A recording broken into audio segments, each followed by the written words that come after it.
കോഴിക്കോട് കളക്ടറേറ്റിൽ അനധികൃത നിയമനം നേടിയവരെ പിരിച്ചുവിടാൻ കേരള അഡ്മിനിസ്ട്രേറ്റീവ് ട്രൈബ്യൂണലിലെ ഉത്തരവ്. റവന്യൂ വകുപ്പിൽ 1.5 വർഷം മുൻപ് നിയമിതരായ 5 ടൈപ്പിസ്റ്റുകൾക്കെതിരെയാണ് നടപടി. നിയമനങ്ങളിൽ വൻ തുകയുടെ പണമിടപാട് നടന്നതായ ആരോപണം ഉയർന്നിരുന്നു. വിവരങ്ങളുമായി രതീഷ് വാസുദേവൻ നമുക്കൊപ്പം ചേരുകയാണ്. രതീഷ്, വിശദാംശങ്ങൾ.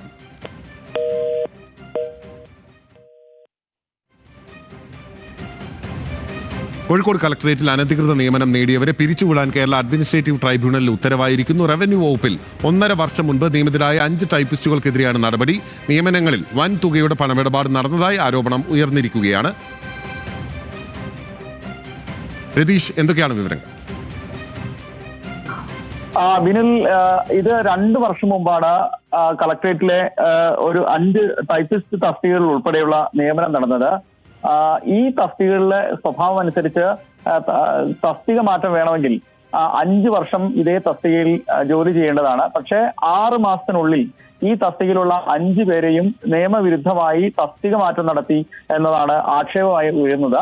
അത് മാത്രവുമല്ല, 1.5 വർഷം മുമ്പ് ഈ ഒഴിവ് വന്ന 5 ടൈപ്പിസ്റ്റ് തസ്തികകളിൽ PSC കിട്ടി വന്ന ഇവരെ തസ്തിക മാറ്റം വഴി ഉന്നത പ്രൊമോഷൻ ലഭിച്ചതിന്റെ ഭാഗമായി ഈ 5 തസ്തികകളിൽ 1.5 വർഷം മുമ്പ് 5 താൽക്കാലിക ജീവനക്കാരെ, അതായത് 5 മറ്റ് ടൈപ്പിസ്റ്റുകളെ നിയമിക്കുന്ന സാഹചര്യം ഉണ്ടായി.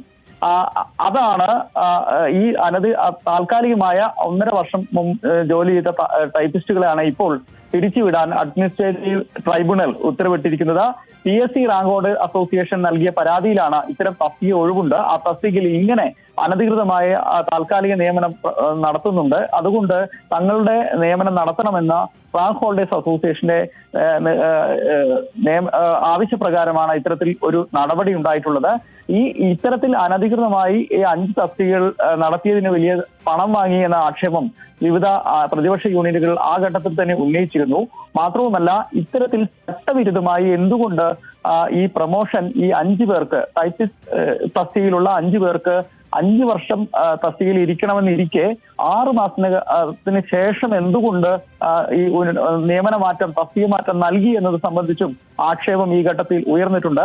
എന്തായാലും ഇത് സംബന്ധിച്ച് അടിയന്തരമായി ഇപ്പോഴുള്ള ഈ 5 തസ്തികകളിലേക്ക് PSCയുടെ നിയമനം നടത്താനാണ് നിർദ്ദേശം നൽകിയിട്ടുള്ളത്. ഏതായാലും വലിയ രീതിയിൽ പ്രതിഷേധം ഉയർന്നിട്ടുണ്ട്. NGO അസോസിയേഷൻ പോലുള്ള സംഘടനകൾ ഇത് സമഗ്രമായി ഈ വിഷയത്തിൽ അന്വേഷണം ആവശ്യപ്പെട്ട് ഇപ്പോൾ രംഗത്ത് വന്നിട്ടുണ്ട്. വിനിൽ, വാസുദേവനാണ് വിവരങ്ങളുമായി നമുക്കൊപ്പം ചേർന്നത്.